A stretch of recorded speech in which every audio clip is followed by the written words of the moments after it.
Welcome to Zephyr Yoga Inspiration. I offer these podcasts for free, and your support really does make a difference and is appreciated. To make a donation, please click the link in the episode description or visit zephyryoga.com. Welcome to this practice. I would recommend grabbing a brick and just putting it aside. Well done. And we are working with a greater understanding of the Yamas. Last session we worked with ahimsa, which is nonviolence, and these are restraints, guidelines, or moral and ethical concepts to have better relationships to ourselves as well as the people around us. So this session, we're working on our understanding more about Satya, which is truthfulness. This is the second Yama.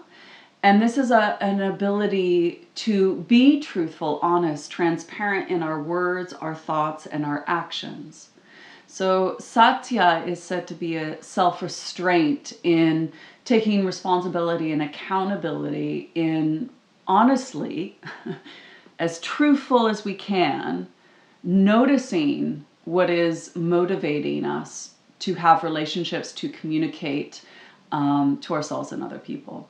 So if we look at actually that motivation of how and what we are communicating, we sometimes see that we are motivated by our Kleshas. These are mental emotional afflictions that corrupt our perception. And the first Klesha, Avidya, is that ignorance of dishonesty that we are communicating whether we don't know the full truth or we're sharing half-truths. There is a certain misapprehension of the truth and how we are communicating it. We might also notice that Asmita might be motivating us, which is egotism. And this is a dishonesty in wanting to be right, wanting to be seen or a part of or something special, that our ego gets in the way of an honest communication. Or there might be Raga, which is this certain attachment to the subject matter that we want, or Dvesa, that avoidance or aversion or resistance to something that we don't want. Or the last is that Abinivesha, that we are afraid of the consequences of the truth and what the truth holds. There is a fear that might subject us to a certain loss or change, or we might fear death. So these 5 Kleshas distort the truth, and our practice of Satya would suggest that we would pause, and when we are communicating, self-reflect and discern whether what we want to share is, to the best of our knowledge, the truth. As it says that the truth will always serve a greater purpose if it is noble and honest. So it's this kind of greater sense of when we share the truth and we take care of our own dharmic karma, karma will take care of us. And so no matter, whatever kind of fear or ignorance or attachment or aversion or egotism that is kind of attached to the truth and we're afraid of communicating, if we just take care and be as honest as possible, the fallout of that consequence, it's going to be okay. So this Yama states that the use of truthfulness should never be used to inflict harm, hence why ahimsa comes before Satya. So Satya, truthfulness, prevents ahimsa, nonviolence, from being a doormat, and ahimsa prevents Satya from being a weapon. So weaponizing the truth creates quite a lot of drama, pain, disharmony that affects not only ourselves but the all involved, the people around us. So this understanding of ahimsa, nonviolence, and its relationship to Satya, the truth, gives us more of an opportunity to be the yogi that we want to be, to make sure that we are aligned to a true purpose of our embodiment, and along the journey of consciousness embodied as us, that we make better karmic choices to best serve the kind of long goal. So there is a good acronym called THINK, THINK, to help determine whether what you want to say is non-harming and or productive. And I have this actually on my laptop as a post-it note, because I need daily reminding. It's like remission on a daily basis, contingent upon my spiritual health. I have the disease of forgetfulness of being human, and I get caught up in the Kleshas, and I need these little reminders to kind of go, wait, pause, delay the gratification of reacting, and how do I respond in a more productive, kind, and non-harming way? So think, the acronym. The T is it thoughtful? The H, is it helpful? The I, is it inspiring? The N, is it necessary? The K, is it kind? So is it thoughtful, helpful, inspiring, necessary? Is it kind? And so this is just one way of practicing in a very practical way, Satya. But there's also, like the old saying, if you don't have anything nice to say, don't say it at all. And there's a quality, of an act called noble silence. Just as long as that too is honest, because I know myself, I can definitely weaponize silence and not say anything at all by withholding to punish. So making sure that noble silence is coming from a place of kind, productive, thoughtful, inspiring, necessary, ways. So you can see how ahimsa and satya really go together to create better communication, or, positive, kind ways in which we can have better outcomes of relating to each other. Ultimately, the reason why we are practicing this kind of yoga, as well as, these concepts, these philosophical concepts, is really to affect our dharmic karma, and to be in the relationship with the world around us, but also to know and trust ourselves within it, to learn better ways of communicating and relating, and that shapes our lives and our future lives, so we can grow, live, and love more fully in our lives. I think that's a desire we all have. And so to apply this to our actual physical practice, carry that ahimsa into every pose and honestly reflect on how you're using the asana, how you're using the breath, and how you're using the mind in practice. So asana is a great tool. To do a yoga pose doesn't necessarily mean that you're going to be guaranteed enlightenment or liberation or freedom or serenity. By doing a yoga pose, it's just a tool to train our mind to abide in the self as the self, to be able to discipline the mind, to awaken to this moment, and to fully, physically, energetically, and mentally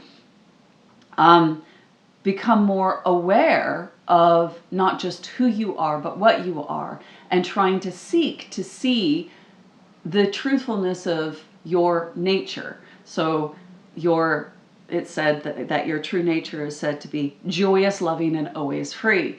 And we keep pointing words and experiences to recognize the self as the self, but it is really hard to actually take your eyeball and turn it around and see the seer. So you're always seeing the scene, and it's really hard to turn around. Like we won't ever really see our own face. We can see our reflection, we can see a picture, but we'll never see our own face.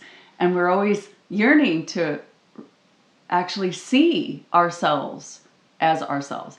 So there's this kind of play in consciousness, trying to recognize itself as us within it all.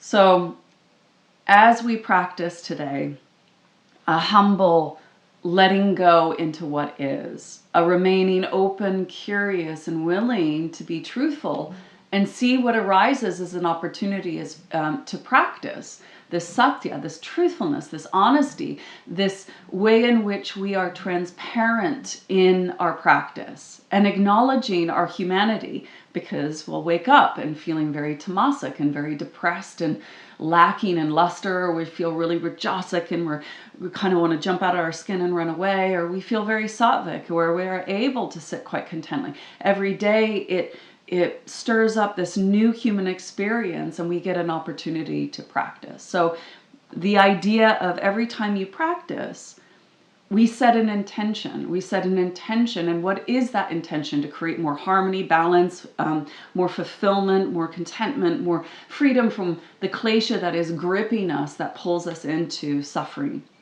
So there's 2 mantras that I recommend in starting your practice. And they're like prayers. And majority of the time I ask you to set an intention with your own language of saying, what do you need from this practice to restore you to a state of serenity, sanity, and peace? Do you need courage, strength, hope? Do you need creativity, energy? Do you need tolerance, patience, acceptance? Do you need kindness, tenderness, love? We start to formulate understanding ourselves and being truthful to that shadow side, that dark humanity of ugh, ugh. And as we get more used to being truthful to ourselves, we can form intentions to influence the way in which we practice. And then these 2 mantras actually help us inspire ourselves to actually remain humble and truthful. So the first one is the Gayatri. There's many Gayatris, but this is the one that was given to me. And it goes, Om Bu Bhuva Swaha Tat Savitur Varenyam Bhago Devasya Dahi Mahi Doyo Naha Prachodayat. And this is Sanskrit words which are said to be sacred and they're beautiful. But the meaning, because I don't read or speak Sanskrit, but the meaning means so much more. It's saying I'm praying, I am asking for help.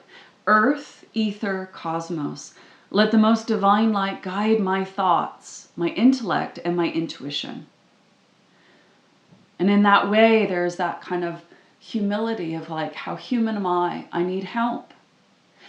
The asatoma satgamaya, tamasoma jyoti gamaya, mrityoma amritam gamaya. This is lead me from unreal to real. Lead me from darkness, my own ignorance, to light, knowledge. Lead me from death to immortality. So again, there is this sense that I'm acknowledging my humanity, my contracted, limited self. Guide me to recognize my own wisdom that I hold. Guide me to be bathed in that light, that I free myself from this mortal coil, and that I can be liberated from the bondages that keep me stuck. So there's these kind of the sacred ritual in which we practice, we show up on every day, remission on a daily basis, contingent upon my spiritual health. Yoga is not a religion, but it's a spiritual one. And in that spirit, we recognize that fullness of presence, that relationship to that enlivenedness, that awareness, consciousness, whatever we want to say is God, or whether we want to say higher power, source, nature. But there is this this oneness, wholeness, completeness that we can connect to, that gains or opens pathway to experience lasting fulfillment, a deep contentment, and a liberation. So with that all being said, I thank you so very much for showing up and practicing with me today. I hope this inspires you to continue to discover ahimsa, non-violence, non-harming, and Satya, truthfulness, that honest, transparent way in which we move, breathe, think, and feel to best serve ourselves and those we interact with today. If you would like to continue to practice, find out more information about the topics discussed, or to donate to this podcast, please visit zephyryoga.com or follow the link in the episode description. I thank you.